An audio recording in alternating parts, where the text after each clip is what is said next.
Two men are moving slowly on the ice. They are like two black dots on an enormous white canvas. One of them is Fridtjof Nansen, in this moment making his way further up north on the planet than any other human being. In 1894, Nansen is already a recognized scientist internationally.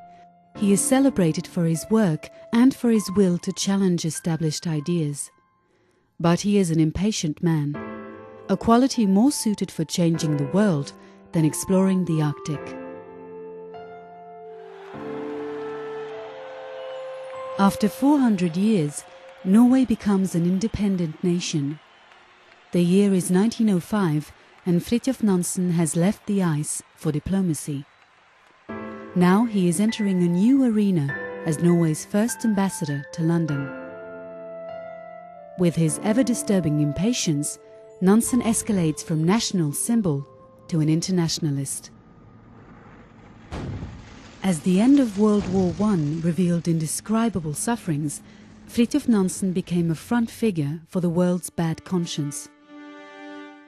From Nansen's view, one had to look through political differences and notice the suffering population individually, not as a group responsible for a country's political solutions. The idea was that the new world rising from the ruins would gain peace by helping each other regardless of political views. In 1920, Nansen is a traveller in human sufferings, appointed as High Commissioner for the League of Nations. In exchanging war prisoners in Russia, he is completely shaken by the country's suffering from an escalating famine disaster in the shadow of a civil war.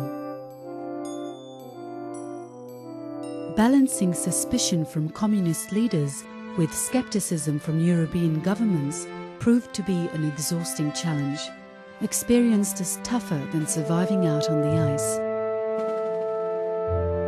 Nevertheless, when reporting to the League of Nations in 1922, he could inform about repatriation of over 400,000 prisoners of war from 26 countries, as well as a successful food program in Russia, which saved hundreds of thousands. In addition, the Red Cross Nansen passports enabled stateless refugees to create a new life in the West.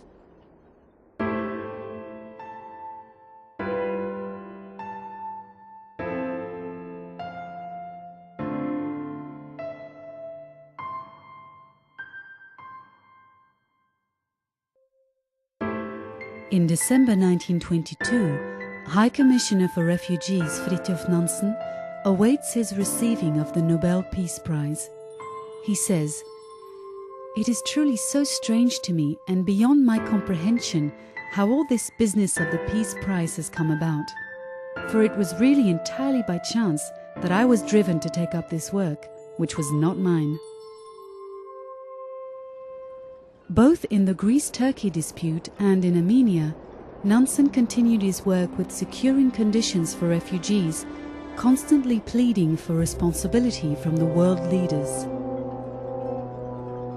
In 1930, Fridtjof Nansen died, leaving for others to continue his work for the refugees of the world.